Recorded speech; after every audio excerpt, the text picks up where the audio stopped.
Well, hello, this is Denise Miller, your Leadership Lady Live, and I'm here with you for the fourth week of quotes from educators about leadership and communication. But before we get started, I'd like to ask you to do two things. The first is if you generally like the content and you like what I have been sharing online, please indicate that you approve with either a heart or a thumbs up, depending on the platform. I would also love to have your comments.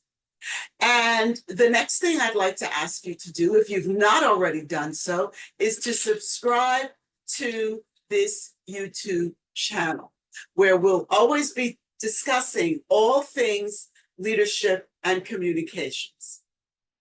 And now I'd like to ask you two questions before we discuss the quotes that I will be sharing with you in a moment. The first question is, what foundation is your leadership built on?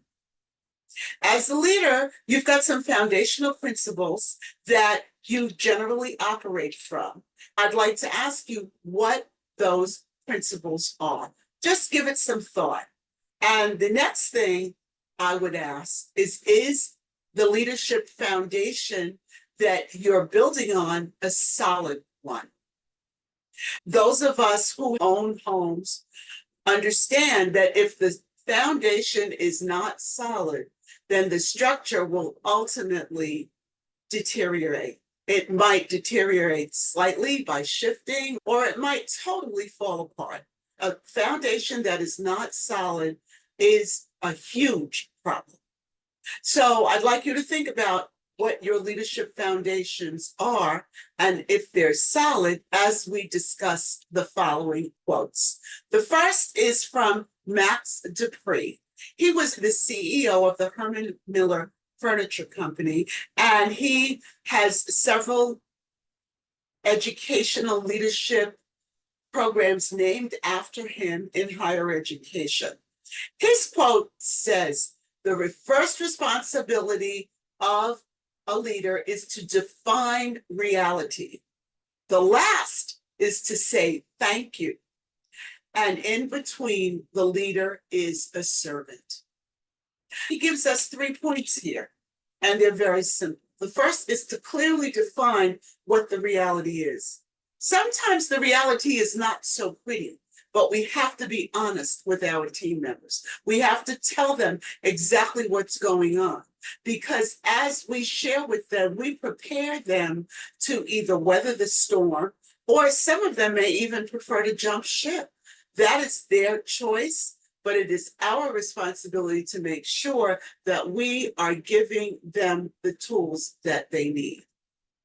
Also, we need to always, always, always express gratitude to those who are in our teams.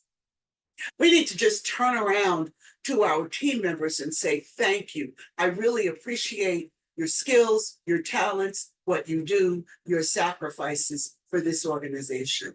Just a simple thank you. The real meat to the sandwich is being their servant. Do everything you can to help them to do the jobs that you've hired them to do. And that often means that you're going to get your feet dirty, that you're going to get your hands dirty, that you're going to get involved in some things that you thought you would never have to do again. But that's really okay, because it keeps you human, it keeps you authentic, it reminds you of where you came from. And very often we need that kind of reminder. The second quote is from James Kouzes, who we've heard from before, and Barry Posner from Santa Clara University. And they said, credibility is the foundation of leadership. I would say that the foundation of credibility is trust. When people can trust you, it makes you credible. I've developed a quick acronym for trust. T.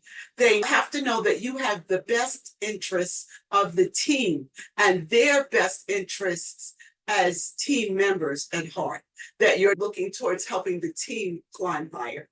R, and that's about respect.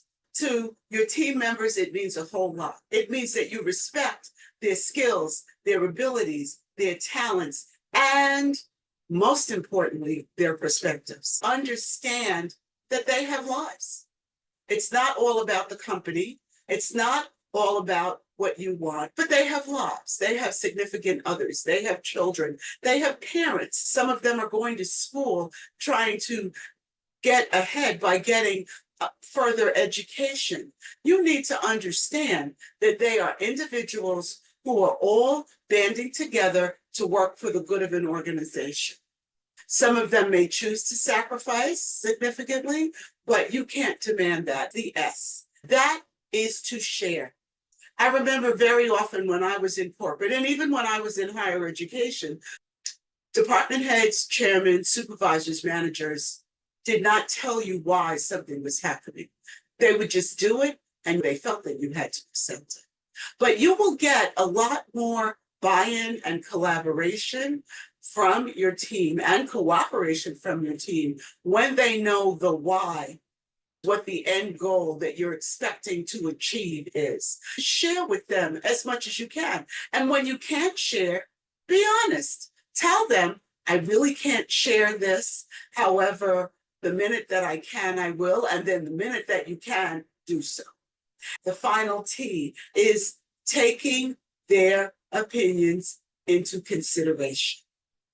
That is understanding, once again, as I said earlier, that they have different viewpoints, that they have different perspectives, and they even have different expertises. I always remember that when I was in corporate, and the meter readers would go out, read meters, and we were expecting them to come back and tell if they found anything strange going on in a customer's basement.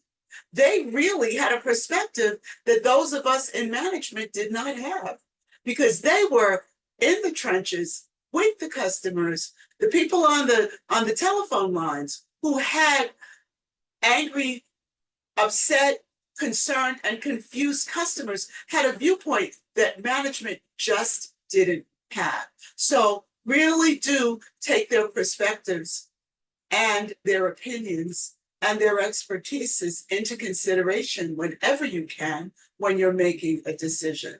I encourage you to think about these things as we end the month of September. I ask you to seriously consider your leadership foundation, what it is, whether or not it can stand the test of time, whether or not it is sturdy, whether or not you will be able to lead with a degree of longevity based on your attitudes and your actions. Thank you so much for listening. Once again, I ask you to please make sure you distribute it to your friends, especially the ones who don't know me, but who can use this information. Please do subscribe to the channel. And of course, please do indicate your pleasure with this by giving me a thumbs up or a heart. Have a wonderful balance of the week.